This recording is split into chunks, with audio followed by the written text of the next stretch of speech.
Hi, இன்றைக்கி நாங்கள் என்ன பண்ண போகிறோம் அப்படின்னா ரோட்டு கடை காளான் பண்ண போகிறோம். ரொம்ப நாள் ஆச்சு சாப்பிட்டு. ஸோ இன்றைக்கி சாப்பிட்ணுன்னு தோணுச்சு. அதனால் நாங்கள் கொஞ்சம் நான் எப்படி பண்ண போகிறேன் அப்படிங்கிறத நான் காமிக்க போகிறேன். ஸோ அதுக்கு தேவை பார்த்திங்கன்னா கோஸு, கொஞ்சம் காளான் எடுத்துக்கோங்க. பொடிப்பொடியாக ஸ்மால் பீசஸை கட் பண்ணி வச்சுக்கோங்க, சாப் பண்ணி வச்சுக்கோங்க. வச்சுட்டு இதில் இப்போ என்னென்ன ஆட் பண்ணணும் அப்படின்னா, நான் ஆல்ரெடி பார்த்திங்கன்னா எடுத்து வச்சுருக்கேன். கடலை மாவு, கொஞ்சம் மைதா மாவு, பச்சரிசி மாவு, அப்புறம் கார்ன்ஃப்ளவர் மாவு. ஸோ இதை எல்லாத்தையும் நீங்கள் ஆட் பண்ணணும். உங்களோட கோஸு காளானுக்கு ஏற்றாப்புல நீங்கள் பொடியை கலந்து போட்டுக்கலாம். ஸோ நான் போட்டுட்டேன். இதில் பார்த்திங்கன்னா கொஞ்சம் ஒரு ஸ்பூன் அளவு உப்பு போட்டுக்கோங்க. போதும், பத்தலைன்னா கூட போட்டுக்கலாம். அடுத்து பார்த்திங்கன்னா காரத்துக்கு ஏற்றாப்புல கொஞ்சம் ரெட் சில்லி பவுடர், எல்லாமே நாங்கள் வீட்டில் அரைச்சது இது. அதுக்கப்புறம் கொஞ்சம் கரம் மசாலா, கொஞ்சம் மஞ்சத்தூள், அதுக்கப்புறம் கொஞ்சம் மல்லி. ஸோ வீட்டில் இருக்க எல்லா பொருளையும் போட்டுருங்க. போட்டுட்டு இப்போ என்ன பண்ண போகிறோம் அப்படின்னா இதை மிக்ஸ் பண்ண போகிறோம். ஸோ இதை நீங்கள் கையிலையே இப்படி மிக்ஸ் பண்ணிங்கன்னா தண்ணியை ஊற்ற வேணாம். ஏன்னா காளான்லேருந்தும் கோஸ்லேருந்தும் தண்ணி அதுவே வரும். ஸோ நீங்கள் பிணைஞ்சு வச்சிட்டிங்கனாலே போதும்.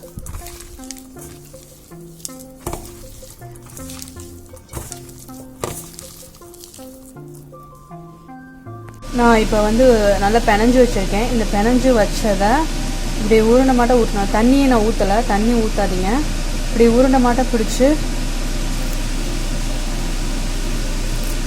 அப்படியே எண்ணெய் சட்டியில் போட்டிங்கன்னா போதும். இந்த மாதிரி பொரிச்சு எடுத்துக்கணும். நம்ம பக்கோடாக்கு எப்படி எடுப்போமோ அந்த மாதிரி நல்லா மொறுமொறுன்னு பொரிச்சு எடுத்துக்கோங்க. தண்ணி விட்டிங்கன்னா நல்லா எண்ணெய் பிடிக்கும். ஸோ தண்ணியே விடாமல் அந்த முட்டைக்கோஸை ஆயிலில் ஃப்ரை பண்ணி எடுத்துக்கோங்க.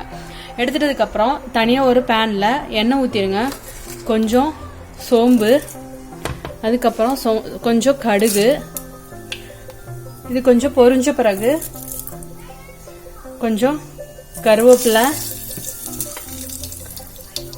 அதுக்கப்புறம் நல்லா இஞ்சி பூண்டு பொடியை அரைக்கி வச்சுருக்கிறத போட்டுருங்க. நிறையவே போட்டுக்கோங்க. இது நல்லா கொஞ்சம் பொரிஞ்சு வந்ததுக்கப்புறம் இதிலேயே கொஞ்சம் வெங்காயம்,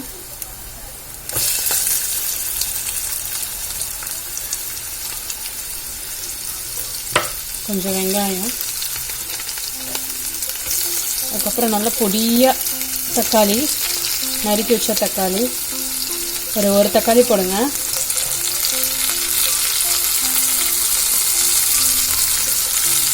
இதை என்ன பண்ணணும்னா நல்லா ஃப்ரை பண்ணணும்.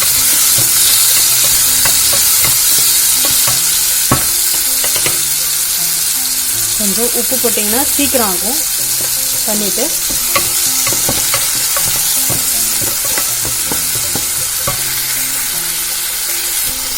சரி, இந்த மாதிரி இருக்கும்போது இதோடய கொஞ்சம் உங்களுக்கு காரத்துக்கு ஏற்றாப்புல, ஏற்கனவே நம்ம கோஸ்லேயே கொஞ்சம் காரம் போட்டிருக்கோம். அதனால் நீங்கள் கொஞ்சமாக போட்டால் போதும் காரம். நல்லா எண்ணெய் மேலே வர வரைக்கும் நல்லா ஃப்ரை பண்ணிக்கிட்டே இருக்கணும். நல்லா இந்த ஸ்டேஜ் வந்ததுக்கப்புறம் கொஞ்சம் டொமேட்டோ கெட்சப் எடுத்துக்கோங்க. கொஞ்சம் கெட்சப் ஊற்றிக்கோங்க.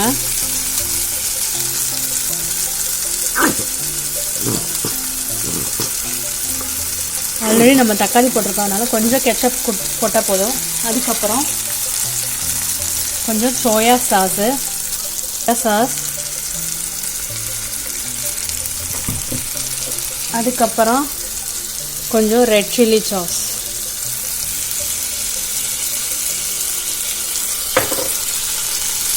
எனக்காவது ஒரு நாள் செய்கிறதுக்காக நான் எல்லாம் வாங்கி வச்சுருப்பேன். அடிக்கடி செய்ய மாட்டேன்.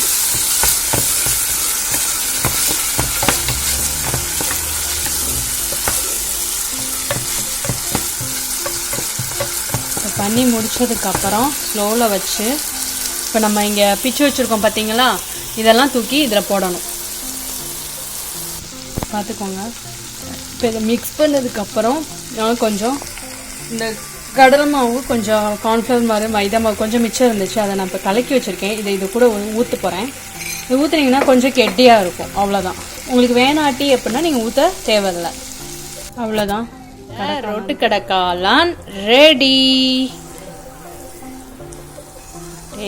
சாப்பிட்டு ஒரு டீ சாப்பிட்டா செம்மையாக இருக்கும். நீங்களும் வீட்டில் ட்ரை பண்ணி பார்த்துட்டு எங்களுக்கு சொல்லுங்கள். பாய்.